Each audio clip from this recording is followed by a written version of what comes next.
and John Heyman. We're here to chat everything that's going on in the world of Major League Baseball, and we have some great guests for you tonight.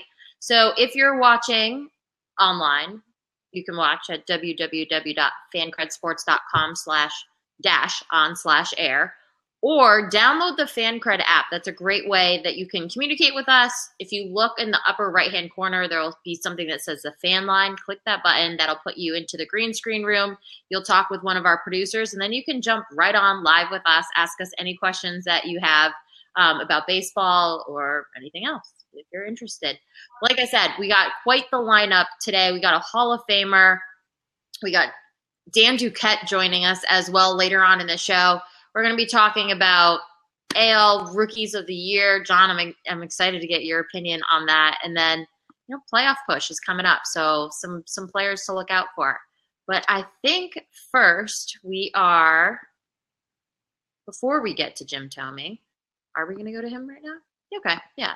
Before we get to him, I want to talk about an article that I just read, John, that you just put out there about the White Sox and Jimenez. So Eloy Jimenez, obviously a top prospect in baseball. He's doing amazing this year, batting .370 in AAA. He wrote a piece for the Players Tribune saying, "I'm ready to get called up," but there's still a lot of questions if the White Sox are going to call him up. They're not in contention right now, and it seems like there's some hesitation there. So what can you fill us in on? Yeah, you're right. It does seem like there's some hesitation there. I think his agents are feeling it, and I did speak to his two agents, his main agent, Nelson Montez, and also to Paul Kinzer, who runs Rep 1. He's the president of Rep 1, the agency that represents Eloy Jimenez. And you're right. He's hitting .370 at AAA. We will see. The White Sox may decide to call him up, but there really doesn't seem to be a lot of momentum toward that right now. There is no indication they're about to call him up. They called up their top pitching prospect, Michael Kopech. Eloy is only 21 years old, but as you said, he is really tearing it up at AAA. Durham used a 4 outfield set against him the other day, so he does look like he's too good for AAA, at least from the hitting standpoint right now. The White Sox aren't saying much about it, but I did talk to the agents, and they're not thrilled with the situation right now. They feel they have a player who is ready for Major League Baseball. They made that clear, and they're basically waiting and seeing how it goes. Right now, they're not ready to file a grievance. It's certainly too early for that, but if he doesn't get called up this year, and then they wait next year, and oftentimes the teams will wait. Sometimes it's due to the service clock. Maybe not in other cases, and it's hard to prove one way or the other. But we have 2 grievances already pending. One, Chris Bryant in 2015. He was called up 9 days into the season, and 1 day in time to set back his service clock and keep him from being a free agent after 6 years. So he's there for 7. And also Michael Franco, both pending right now, and we will see what happens with them. But Eloy Jimenez in a situation right now where he's waiting. We will see, and the agents are waiting. And if he's not called up, it seems possible that they would consider joining the other 2 in the grievance and suggesting that, this guy's ready. The only reason they're not calling him up is because of the service clock. And the claim would be that they're not treating this in good faith. Difficult to prove. So very, very tough situation right now for Eloy, but eventually he's going to be a major league star, so he's got to remember that. I'm sure it's hard, too, as a young player when you're ready to get called up. You're waiting for those moments. Your overall take on his career, and do you think it's fair that these teams can kind of hold your future in their hands? I mean, obviously that's their job, but at the same time, if you're ready to be in the big leagues and service time is a reason why you're still in AAA when you're deserving of that next level, I mean, what do you think? Yeah, not speaking of his situation in particular, he is only 21 years old. He has been at AAA for 50 games. So, I mean, it's debatable at this point with him. But in general, I think that's a bad policy. I think that if someone is ready to be in the big leagues, and we've seen guys who were ready and were held out until their service clock turned over. Normally it's not the Super 2. It's the clock. And now it's 15 days into the season. I don't think that's a good reason to keep somebody out, to keep them there for another year. Sometimes the fans are happy with that, though. They say they like the player there for an extra year. It seems like they're kind of on board with it in many cases. But the reality of the situation is, I would agree that if it can be proven, it's not easy to prove it on a case-by-case basis. It is not the right thing to do. As Paul Kinzer and Nelson Montez alluded to, you should try to win, whether you're rebuilding, not rebuilding, whatever. The idea is to try to win as many games as possible. And I think it's fair to the player, too. If the player is ready, he should be called up. In terms of his career, Eloy Jimenez, I think all accounts are that he is going to be a big star. I think the Cubs looked at him as a potential Carlos Lee type player. He's going to be a great home run hitter and a great overall hitter, but just okay, serviceable in the outfield. I think that his agents and other people are suggesting they hope that he can be another Miguel Cabrera. Obviously, that's a lot to wish for, but he is a terrific hitter with power. And looking at what he's doing right now, it's easy to envision him as a 300 hitter for 25 to 30 home runs at the major league level. You mentioned Cabrera. I saw people comparing him to Giancarlo Stanton. So, I mean, that's some huge comparisons that are out there. Hopefully he gets an opportunity to show that off. I'm sure he will. John on the app has a question. He said, which other guys could you see also being in his situation right now? So, guys. Well, Vladimir Guerrero is the other key guy with Toronto. He is going to be a major, major star. Vladimir Guerrero Sr., who just got into the Hall of Fame along with Jim Thome and several other great players, who was quite a class, was originally signed by Dan Duquette for Montreal, and we will have Dan on later. But Vladimir Guerrero Jr. has a better feel for the strike zone than Vladimir Guerrero Sr. Incredible hitter with power, been tearing it up at the AAA level all year. It looks to me like he probably will not get called up. They are not in the race. They could be a similar situation. His agents have not come out and said anything yet, but it looks like potentially a similar type situation. I mean, there are players all over the minors like this. The Mets have Peter Alonso, who's done a very nice job hitting with a 950 OPS. He's terrific, and his agent came out and complained about it the other day, and Peter Alonso said it was disappointing and disheartening. So he weighed in a little bit, but I mean, the key guys really are Eloy Jimenez and Vladimir Guerrero Jr., because those are two of the best prospects in the game. Do you think that it's truly important to really have a stop at each level, or do you think if you're ready for it mentally, physically, do you think that it's fine to skyrocket up to the majors? Well, I mean, there have been guys who skipped the minor leagues altogether. They're few and far between. Mike Leake, we have one currently playing now, who just went right to the major leagues from Arizona State, I believe it was. And, you know, there have been others who've done that. Jim Abbott didn't play in the minor leagues. Bob Horner, Dave Winfield. It's a short list. Obviously, there aren't many guys who can do it. Normally, it's someone who was a big star in college, maybe was invited to spring training, did fantastic. You know, it's one at every maybe 10 years you'll see somebody like that. There are guys who skip levels or guys who blow through levels very, very quickly. Derek Jeter was one I can recall. I think he spent a few minutes at one level. He started out slow in Class A, had like 60 errors one year, but immediately established himself as a big, big prospect. And normal course is to have him play every level and see how they do before skipping levels. But there are prodigies that do skip levels. Before we get to our Hall of Famer that will be joining us on the fan line, I want to ask about your opinion for Rookie of the Year. Now, you have been an Ohtani fan since the start. He's obviously had a fair share of struggles with injury this year, and it seems like he's more in the DH role right now. Reports just came out that he is expected to pitch on Sunday in Houston, which would be great. But why are you so adamant that Shohei Ohtani should be the AL Rookie of the Year? Yeah, I may be alone on this island. I'm not sure. There may be one or two others that agree with me. I mean, I guess if you look at the WAR and you add up his WAR as a hitter and as a pitcher, I think he is slightly ahead of Miguel Andujar, who probably is the favorite. Andujar has been terrific, racking up the extra base hits for the Yankees in the pennant race. He's your more typical candidate. I do expect him to win. To me, Shohei Ohtani is doing something that is historic, something that is amazing, incredible. When he's been able to get out there, he's one of the best pitchers in the league. Throws 100 miles an hour as an incredible split finger pitch. Just an amazing, amazing talent. And he is a great hitter who's got 15 home runs now. as a DH and limited playing time. He's really been fantastic at bat, which I think people didn't really expect him to be this good at bat. In terms of his pitching, it's everything that it was cracked up to be. Just an incredible, once in a probably century type talent. And, I do see the WAR argument now, and I do favor Shohei Ohtani for the Rookie of the Year. I might be alone, though. I don't think you're alone. I think that a lot of people might question it. But as you mentioned, this isn't a player that comes around often. Do you think people appreciate what he's doing?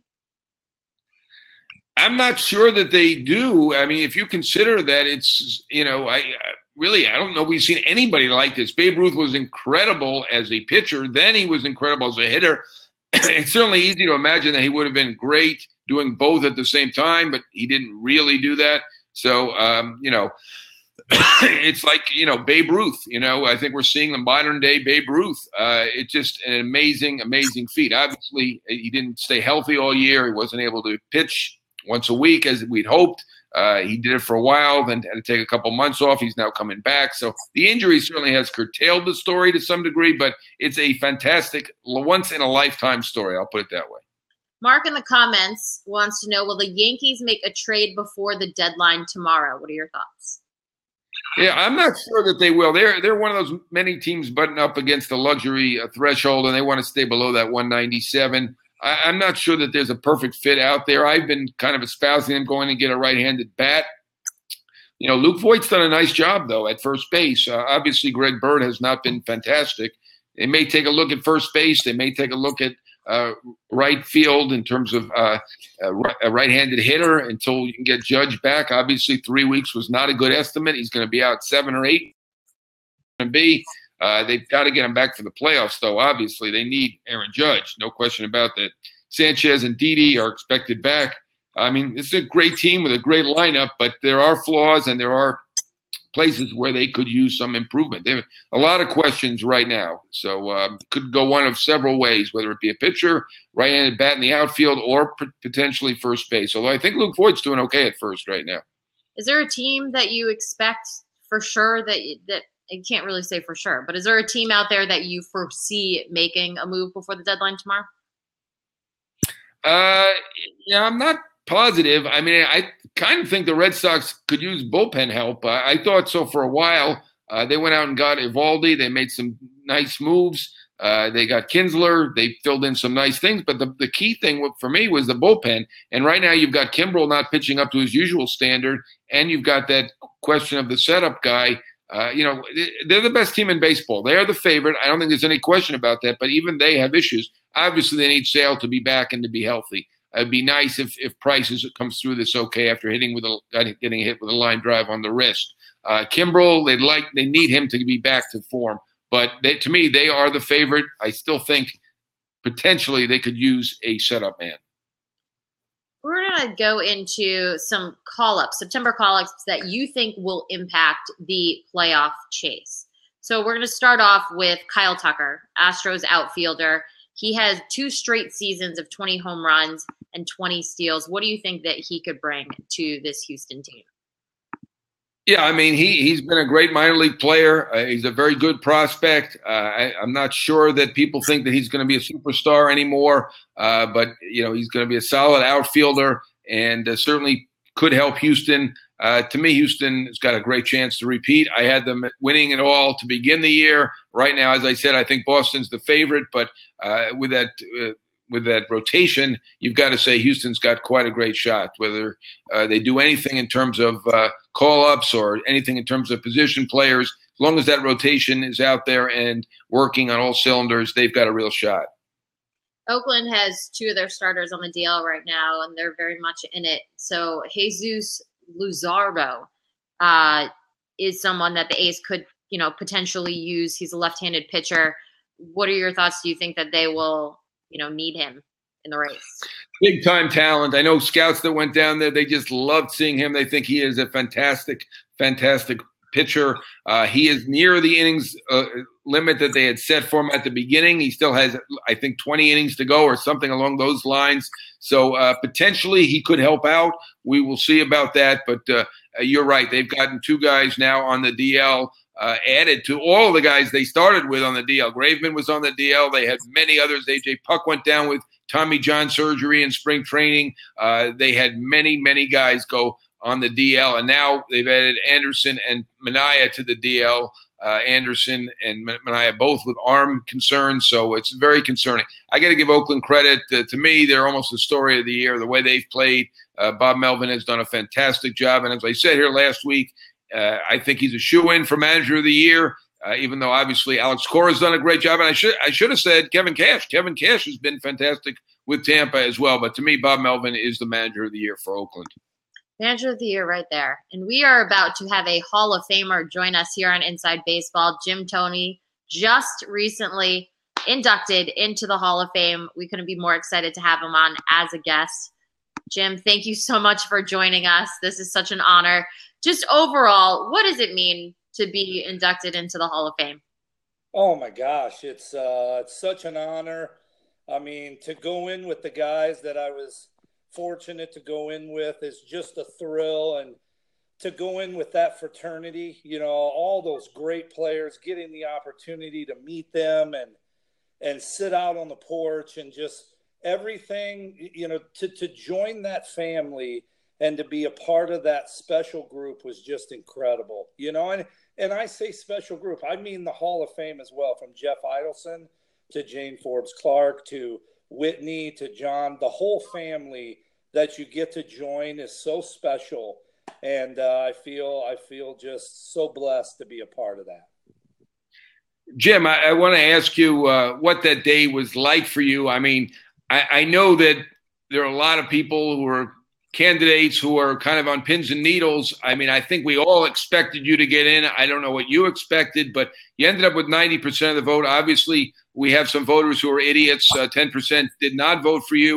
You have 600 home runs, like a 950 career OPS. I mean, there was really nothing to think about. We all look at the list of the players and go over the stats. It should take about 2 seconds to look at your stats and to say, okay, obviously, he is what we thought he was. He's clearly a Hall of Famer. But what was that day like? Did you have any fear that maybe I don't get in or whatever? I mean, we saw it on film or tape or whatever it is. I'm not very technologically savvy, but we saw it, you with your family, and it was terrific to watch. But what were you feeling inside? Well, I mean, just emotion. The emotions were incredible. The phone call.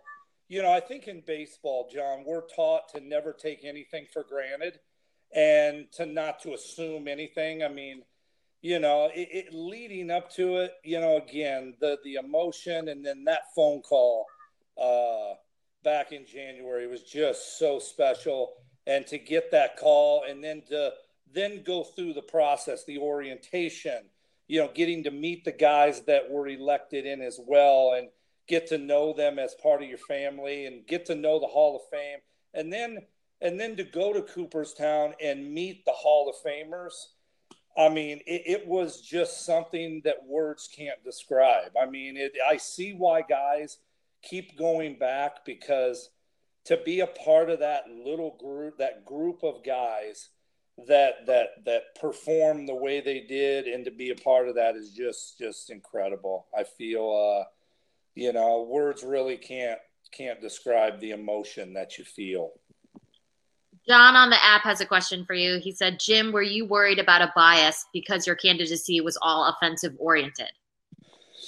Well, I think again, it's not for me to decide, whether you were a DH, whether you were a third baseman, how much you played at third and first. To me, it was just, hey, you go do the body of work, and then at the end of the day, you let the system, let the voters who have done this a long time do a wonderful job at their job.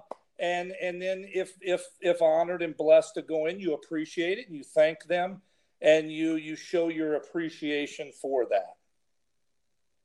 Hey, Jim, there were some guys who were noted or noticed as prodigies right out of high school or college. We've just had 2 guys go in, Ken Griffey and Chipper Jones, who were number 1 overall picks. You were a 13th rounder out of Peoria, really weren't noticed at all. And as I recall, you were not a big guy. You were kind of thin coming up, yeah. And you were a third baseman. who was a real great contact hitter, really understood the strike zone, as I recall, early in your career. But tell us about the journey from the 13th round pick. Did you believe in yourself? Was it it seemed like you gave Charlie Manuel and others credit. Was there one or two moments that stood out to you that really led you to believe that, hey, you know what? I'm not really just a 13th rounder. I'm going to be a major leaguer. I'm just going to be a major leaguer. I'm going to be a great major leaguer. Well, I think you used the term correctly. And the long process that it takes to be comfortable fit in, to feel like, hey, I belong. And once you feel like you belong, then all of a sudden having guys like Charlie side, putting the work in and the effort every day was just incredible. Those long walks to the cage and how, okay, we got to make this, we got to do this. And a guy like myself was just so incredible because of what he meant. And also, the teammates. Look, I was blessed, John, to have tremendous teammates, big time lineup, and to be fit in the group with those guys. I feel like breed off of success of what guys are doing, and I feel fortunate for years to be in great lineup. But also, there's also the down times of the journey, and that's the player has to pick himself up. He has to understand that, every day wake up and you look in the mirror, you can kind of say, hey, I'm starting to get it. Or, you know what, I don't have it right now. That's kind of the fun part of the journey. And longevity. I think you have to have longevity to play time and to just go through that process of exactly what you said. And that's the long journey, and you try to take each step along the way and soak it in and learn from it each year. Who would you say, you were talking about your teammates and how they were such a big part of your journey? Who was your biggest influence as you were coming up in the early years in the big leagues? Oh, I would say you look at guys like Albert Bell, Andy Alomar, I think Thome, I think Carlos Yerga, that whole system that the Indians created from Manny to Brian Guy, Richie Sexton. We had guys in AAA that easily could have been a big league. And we had guys in big league that were very talented. It took those guys a long time. But we all learned from each other. Dave Winfield, Eddie Murray, guys like Dennis Martinez and Earl Hershaw as pitcher, all great leaders that focused every day on what needed to be done and what the work ethic was, and that rubbed off on us. And watching that, and look, the lineup gets Manny, my 6th and 7th and 8 is a pretty good lineup. And I felt like as those years progressed, we learned as we went on, had a chance to kind of feed off of each other. And it was a great, as you said, it was a great journey. And then when I got to Cleveland, I got to go to a great organization in Philadelphia with great fans. And then from there, went to Chicago, back home. So the motivation to keep improving, getting better there. And then going to Cleveland, going to Minnesota was a part of that great time as well. Yeah, you mentioned that great Cleveland lineup, but I can remember those early lineups where you and Manny were 7 and 8. And looking at those lineups at that time, most people would have said, maybe Bell's going to be a Hall of Famer, or Baerga, he was very hot, or Kenny Lofton, or Manny Ramirez, who was a huge, huge star, or Omar Vizquel, who's still on the ballot and may have a chance to get going and get in there. Now, you're the one out of that whole lineup, even though you were batting 7th at that time, or even 8th, you're the one who got in. What do you think, looking at that lineup or other guys who have not gotten in yet? I know we're not perfect voters, Are there a few guys? I mean, I'm sure you could name 20 guys, but is there one or two that really stand out to you? You say, wow, this guy should be in the Hall of Fame. I don't see what they see, and I kind of think this guy should be in. Yeah, a little biased. Love to put them all in because I have so much respect and what they watched them firsthand, what they did, and I'm really hoping Omar gets in what he did and the body that he put in today, how he was practicing. You're talking about that it's probably the defensive shortstop, top 2 or 3 ever to play the game. Kenny Lofton, Kenny was a tremendous player. You could go down the list. So many great names, great players that, again, I'm very biased. I love all these guys. They're my brothers.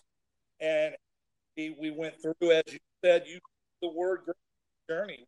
That journey, we went through it together and kind of fed off of each other, tried to improve from each other. Bill on the app asked if you think that Sandy Alomar should be a manager somewhere now. And I also want to follow up with that. If you've ever considered maybe being a hitting coach at the major league level. Well, to answer the first question, I think Sandy Alomar will be a manager. I think he's got great leadership skills. I think he has a way about him that's a true natural leader. I watched years control our staff and what he did every day, building guys up, getting them to play, motivating them. And as far as being a hitting guy, never. The only hitting coach right now that I see is one for my son. And so Jenny, I never say never because you know how baseball is. And sometimes come up that you have to listen. But I love my family. I love being home. My daughter, 15 years old, and so, I've got at the front door when the boys start knocking the front door with my daughter as well. I'm sure she did a fantastic job of singing as well. She's an incredible talent. She is. And thank you. Yeah. And I wanted to ask you, speaking of your family, I went back and looked at your bio, and I guess your mother and your father were both quite accomplished softball players. So I guess that's where you got your abilities from. Now, you are recognized also as one of the 2 nicest guys to ever play baseball, along with Sean Casey. Yeah. Is that natural? I mean, have you ever done anything mean in your life? I mean, do we call something? And I can't believe I went back and looked at your bio and see that Dave Kingman was your favorite player. I understand he was a Cub. You're in Peoria. I get it. Now, Dave Kingman was a great home run hitter, but he wasn't known as quite as nice as you. I think at least that's the rep. I don't know. Did you ever get to meet him and find it differently? And did you ever do anything mean to anybody? Anything. I hope. I think at the end of the day, I think they're a reflection of parents. I had parents. The motto: you treat people the way you want to be treated. Going to Sean King. As you know, John, work with Sean. He's a wonderful guy. When you surround yourself with good people, I think it rubs off. I think it started with my family, my brothers and sisters, and then I guess like your friends pick and choose. You want them great people as well. All the way around, it's kind of a reflection of how you pick and choose your life. But I mean, sure, everybody that moment. I don't want to say I'm a perfect guy. I'm sure I do stuff that my wife. I wouldn't say that, but I do that all dark.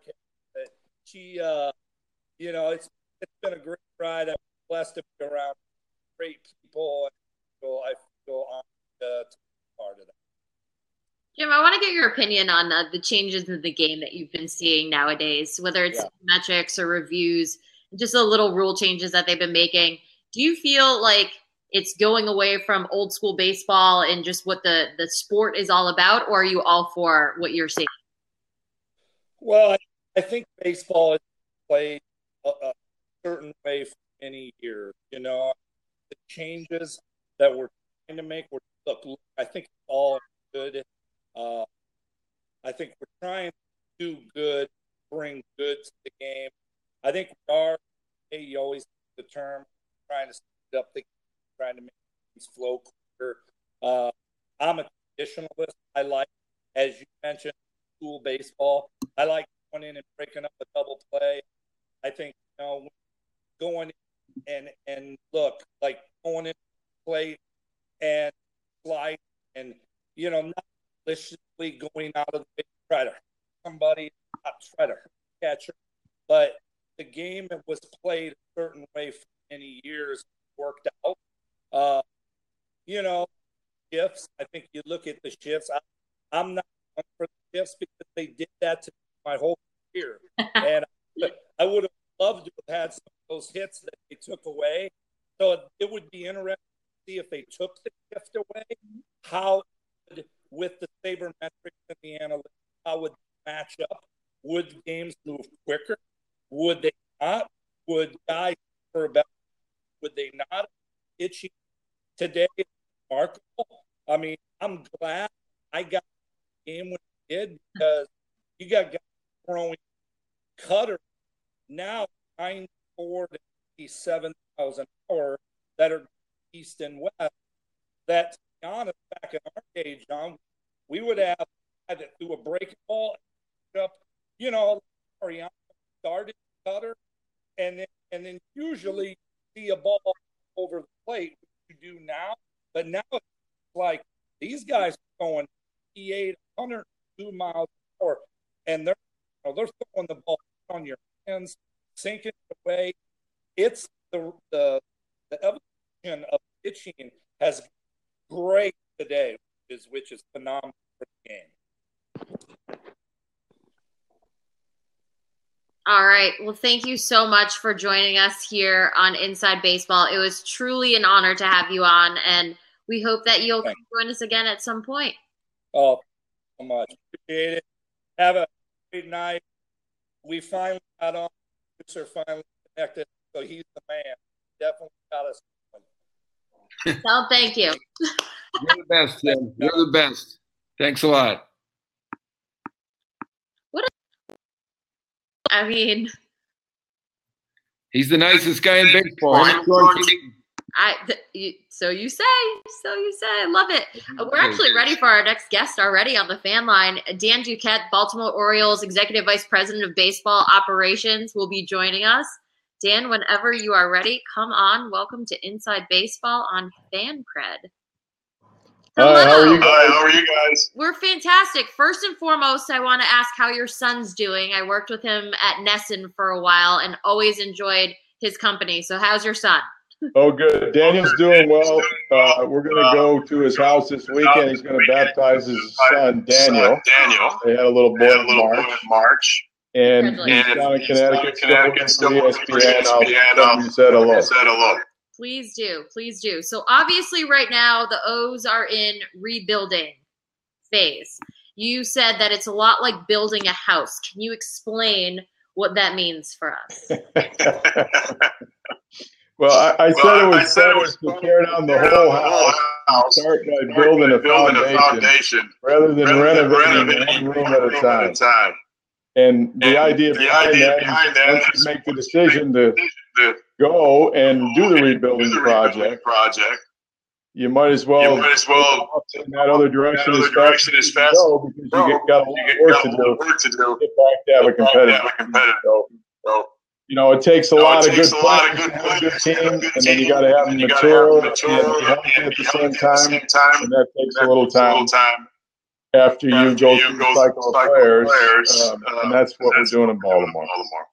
Well, Jim, you had quite a sale in July. I think you're still working, but you traded several big stars, Manny Machado, Jack Strickland, several others. You came away with 15 prospects, international money. I think you saved $60 million, counting the arbitration money that won't be spent. You feel happy with the way things turned out? Was there any big surprise for you? Was there any player you thought would have a greater market than he did have? How was the whole thing like for you? Yeah, well, John, it was tough to go in that direction because we had helped develop Manny. We drafted him down to go. And Zach Britt, he had come up through the farm system. And Kevin Gosman. So it was tough to say goodbye to those guys. Along with Darren O'Day. But I think we did pretty well in what we got back. We got some good pitching back from the Yanks. We got some pitchers and some hitters from the Dodgers. And we got back a good player from Johnny Villar from Milwaukee, who we put right into our lineup. He's doing a good job. He's got some good speed. And then we got some other prospects from them. I like this kid Ortiz. He's got a good slider. And we freed up the money that it's going to take to build up the infrastructure in the minor leagues and the scouting. And then the other thing that we're doing is we're going back and we're investing in the international scouting market. That's a market that we hadn't been participating in. We've already started to sign some of the prospects there to add to our talent base to help the ball club in the future. So I'm kind of excited about that. There's a lot of good talent in the international market. With the Orioles having signing, and now we're going to sign players going forward. Take us inside the organization. How much of a say does Buck Showalter have in the moves that you're all making? Well, Buck's a veteran manager, and he's been around for a long time, and he's interested in all areas of the organization, which is very helpful, particularly when it comes to player development. As far as the prospects with the other clubs, a lot of that was done with the scouting staff this time because a lot of these players we signed, they weren't major leaguers. So we had a lot of our scouts out there working on it. And then, of course, you got a lot of video assets these days, so everybody can participate and give their opinion on the players. And Buck likes to be involved in all facets of the organization. And, of course, we conferred with him, and he told us very directly what we needed for the major league team. And we went out and got some of that. I mean, a good place to start is the pitching and the defense. We've always had some good power. But we were going to try to get some pitching back, try to get some complete players that can play defense and also hit. We think we got a couple of guys back. This kid Diaz is a good player that we got from the Dodgers. So, I mean, there's a lot of people in the organization working on the trades, but I think all in all, we did a pretty fair job. Yeah, I think so. You're being wildly praised all around baseball for the work that you did, and it certainly allowed you to be the key guy to make all these moves. I'm just wondering how you feel about potentially staying. You have kind of new bosses in a way. Lou and John Angelos are running the team for better or worse right now. I think it allowed you to do the right thing in terms of getting on with the rebuild. Baltimore hasn't always done that in the past. What's your feeling about this team in transition now? You won a lot of games over many years in Baltimore. In fact, over a 5-year period, you won more games than Boston or the Yankees. It's pretty impressive. You've done a lot of great things there. Where do you see the future for Dan Duquette? You and Buck Showalter, obviously, before that, Machado and Britt, all free agents after DF. You like to stay? And what do you think will happen? Well, naturally, my heart's in the Baltimore baseball. I got a lot invested there. And I've been helping to lead the rebuild of the club. And it's the right thing to do for the Orioles. So we're making good progress on that. I'm going to say this. We did get some pretty good pitching team back from the Dodgers, John, before we move on. We got this kid, Dean Kramer, had a terrific year in A-ball. We moved him up to Double-A. And he's got the good curve. He's got a good control. He's got a good fastball. And then we got this other pitcher from the Dodgers by the name of Zach Pop. First of all, he's got a great name, right? For the elite pitcher. Great name. He's an outstanding sinker. He's a right-handed sinker baller with a good curve. But we like those guys a lot. And I thought the organization worked pretty efficiently with the transition of the ownership. Mr. Angelos was involved as he has been in the past. And Lou and John have stepped up in the organization. And I think they're doing a good job. They're giving us the resources to build the infrastructure competitively with the Yankees and Red Sox. This American League East is no picnic, right? You need to bring your A game day in and day out to beat these guys in Boston, Toronto, Tampa Bay, and New York. So we got a little work to do to get back, and we're very competitive, but I think we're on the right track now to get back to competitive again. It's going to take a little while, but we got some good people in the organization, and we're going in the right direction. In your opinion, how long does it take for an organization to rebuild? I know it's impossible to say, but you look at teams that have historically done it, and when do you kind of look back and say, okay, we started the rebuild this year, we're hoping that by blank we're above 500? Well, we think it's going to take a couple of years to build up our talent base and get some of those top draft picks in the draft. Now, if you like we did for the last couple of years, you don't have a very good draft position because you've won so many games in the regular season. So we have improved our draft position this year. That's one thing that I can say that we've moved up significantly in the draft, which will give us access to the top talent. And if you watch what the Cubs did when they drafted Chris Bryant, when they drafted the big hitter that's Kyle Schwarber, they got them at the top of the draft. And that's what the Astros did. They picked up Correa, they picked up Bregman, and made those picks count at the top of the draft. And those are really the core players that they're using to build around their team. Now, you got to have some other assets to go with them, and I think we do in the minors. But after a couple drafts at the top, we do our work right, and we're aggressive and sign some good players for the international market, we should be in position to be 500. Dan, I'm going to go back a little bit. You made some of the greatest signings and trades in baseball history. You traded twice for Pedro Martinez, once sending to Leonard Shields, a oft-criticized trade at the time, turned out to be one of the probably 5 best trades of the last half-century. Obviously, you signed Vladimir Guerrero, along with Freddie Ferreira and Montreal. That turned out to be fantastic. You signed Manny Ramirez. That was one of the best free agent signings ever. But the one that intrigued me, I kind of heard a story that there were some difficulties getting Pedro Martinez locked up for the Red Sox. I think they were in a hotel in New York, and maybe the president involved. What happened there? Pedro, of all time. So here's a quick story. We were at the Waldorf Astoria, and John Harrington and Harold Alfond, they always supported the American football coaches dinner. It was at the Waldorf Astoria in New York, and it was this same fall that we had just traded for Pedro. So what was that? That would have been 1998 or 97? Yeah, 1997. And we were finishing up the last parts of the deal at the Waldorf.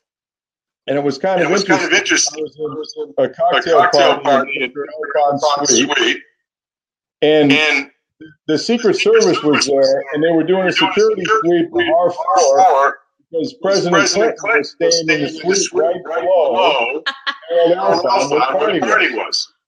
And we were right at the end of the deal. I got a phone call from Bob Gilhooly, who was his agent.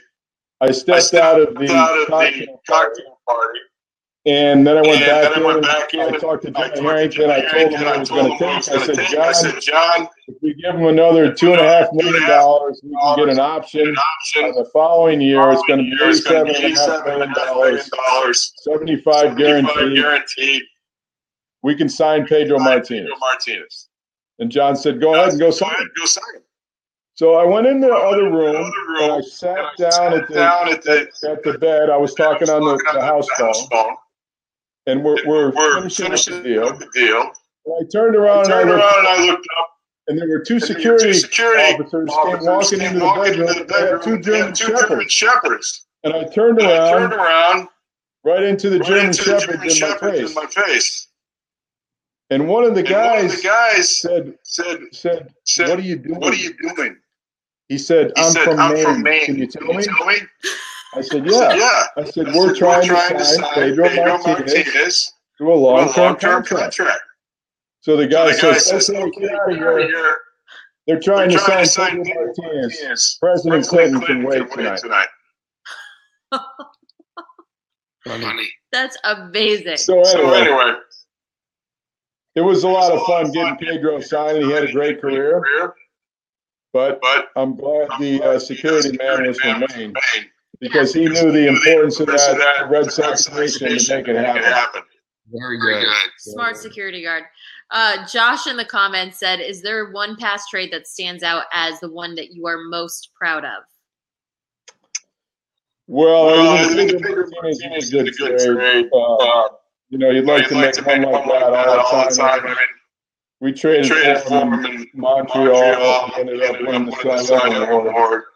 And then Eddie Haas helped me make the same trade with the Red Sox to get us back as a contender. And we made that trade after the expansion draft. I mean, that was a terrific trade because he won the Cy Young Award in both places. He was the face of the Red Sox. Other people really like the Heathcliff Slocum trade for Derek Lowe and Jason Varitek, and that was a great trade for the Red Sox. Varitek was the heart of the organization for a while, and Derek Lowe was a money pitcher, right? He won every clinch game for the Red Sox in the playoffs whenever he pitched. So those guys went to the Red Sox Hall of Fame. Pedro went into the Hall of Fame. I mean, those are good trades. And Pedro's my favorite player of all time. So he won on a great career. I mean, the guy has everything, right? He's got great pitches. He's a fearless competitor. He's got panache. I mean, people love him. And he's so intelligent and articulate. I mean, he's a baseball savant. He's got everything you look for in a baseball. And he had a terrific temper. He had a terrific temper, which is helpful, right, when you're competing. Yeah, it's always a good thing. So he's 5'11", but he had a lot of other qualities. One more question before we let you go, and it's Mark from the FanCred app. He says, as an Orioles fan, what should I expect for 2019? 2019, we should have a young ball club. I think we're going to have better defense. We brought up, let's see, Cedric Mullins has come up. He's an exciting player. I think you can see more young players develop. Chancisco, we have high hopes for. We got a good pitcher in double. He's the pitcher of the year in the league. I think you can look at him. We'll have another left-hander in our rotation. You can look forward to seeing some of those pitchers we picked up in the trade. Ortiz, Milwaukee. I think you'll see Kramer from the Dodgers contributing to our team next year. Dylan Bundy will hopefully be back. And let's see, TJ Stewart, we're going to take a look at. So you'll see some young ball players. I think you'll see a speedier outfielder, better defensive team, and some decent pitching. We're going to be looking for some power. But I think you'll see an exciting team and a developing team, a team that will give you some hope for the future. Thank you so much. I think that things are looking up for the O's. And Dan, we appreciate you joining us here on Inside Baseball. Thanks so much. We'll have you on again at some point. Thanks a lot. Look forward to it. Thanks for talking baseball, you guys. Nice chatting with you. Another great guy. We have some good guests here on Inside. Yeah, he's terrific. He really is.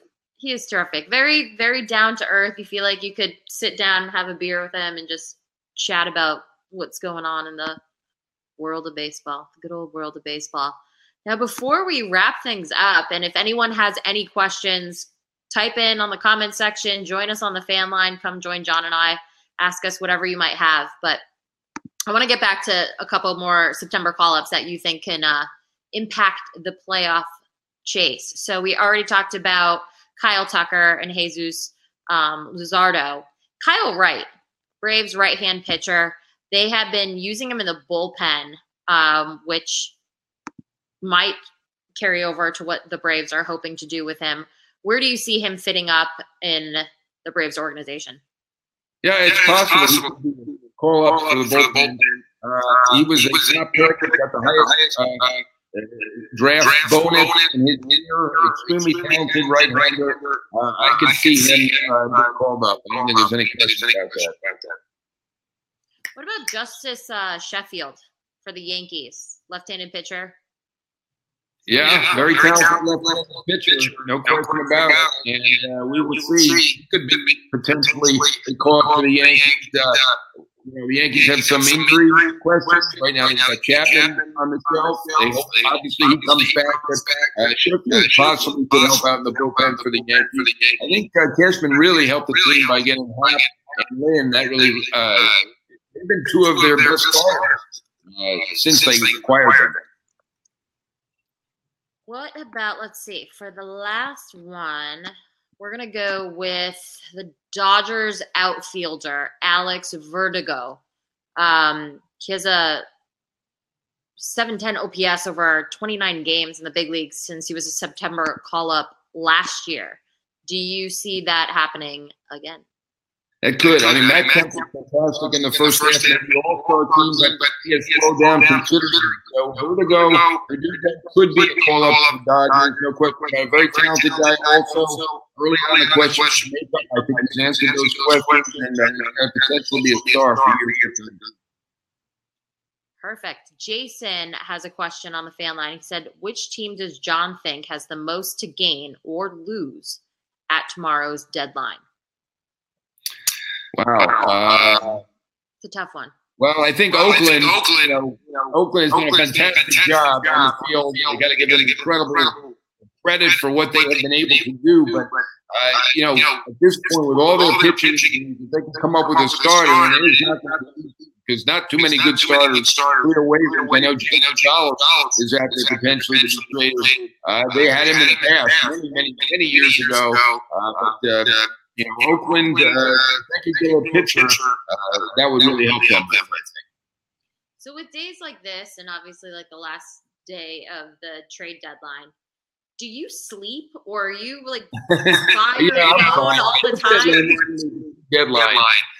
This one is not quite the same. Last year, Verlander was traded, which was enormous. Normally, we don't have that situation where a superstar goes. I think Josh Donaldson may go. That would be a big one, but not like Verlander. Right now, there's a big question about his health. So, he's probably going to clear, and someone may pick him up for some late help, but I'm not sure that, he's going to that kind of impact like Verlander had. So you sleep with your phone off? So that's how? Yeah, I'm fine. I'm good. Ready to tweet?